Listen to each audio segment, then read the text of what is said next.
Farman Saifi you news में आप सब लोगों का स्वागत है। चलिए रुक करते हैं दिन भर की ताजा खबरों पर।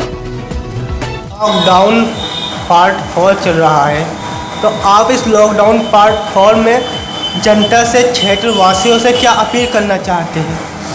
लॉकडाउन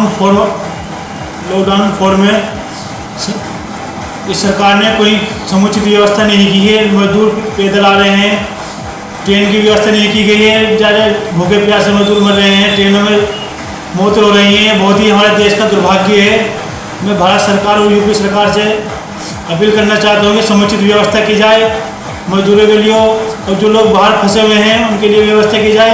सरकार कोई ठोस कदम नहीं उठा पाई है अब तक। अच्छा, जैसे कि ये लॉकडाउन चल रहा है, तो क्या आपको लगता है देश में क्या लॉकडाउन से क्या नुकसान हो रहा है देश की अर्थव्यवस्था को, या देश के कारोबार को, या देश के मिडिल क्लास के जो व्यक्ति है उनके पालन पोषण में दिक्कतें आ रही है? इस विषय पर आप क्या कहेंगे? लॉकडाउन से नुकसान तो है ही है। अर्थव्यवस्था तो बिल्कुल ही चौपट, ऑलरेडी पहले ही चौपट हो चुकी थी। इसके लॉकडाउन से और भी ज़्यादा नुकसान होगा, मगर परंतु ये लॉकडाउन लगाना भी ज़रूरी था। सरकार ने बगैर तैयारी के ये लॉकडाउन लगाया है। किसी तरीके की कोई व्यवस्था नहीं की गई, न ही मजदूरों के लिए, न मिडिल क्लास लोगों के लिए किसी तरीके की कोई व्यवस्था नहीं की गई है।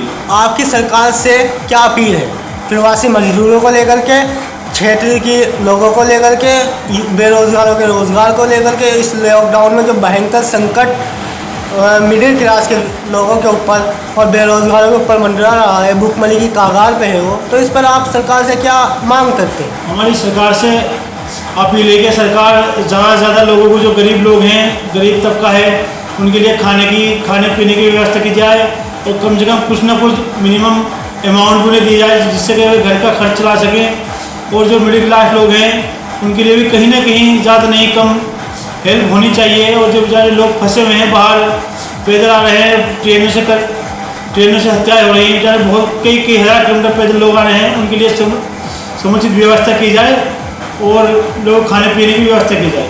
और जैसे समाजवादी पार्टी सरकार ने जो बच्चे सूटकेस पे आ रहा था, जो लड़की अपने पापा को साइकिल से 1200 किलोमीटर लेकर चली है, 1-1 लाख रुपये उन्हें दिए हैं। और जो इस लॉकडाउन में बहुत बुरी तरह ज़्यादा परेशान हाल लोगों के, बाई ट्रेन से कट के ट्रेन से आगे आ गए, मृत्यु हो गई है, कोई बस से टक्कर लगी, एक्सीडेंट में एक्सपायर हो गए, उनके लिए समाजवादी सरकार ने 1 लाख रुपये की व्यवस्था की है। तो इसी तरीके से मोदी सरकार को, योगी जी सरकार को कम से कम 5-5 लाख को उनके लिए मुआवजा होना चाहिए। उनके कम से कम उनकी संकट की घड़ी में जो कम से कम परिवार की मदद हो सके। उनके परिवार के लोगों को एक सदस्य को नौकरी मिलनी चाहिए, कम से कम उनका बीमा भी होना चाहिए, बीमा ने अमाउंट किस्त मिलनी चाहिए ठीक ठाक उनको, जिससे कि उनका परिवार का पालन पोषण हो सके।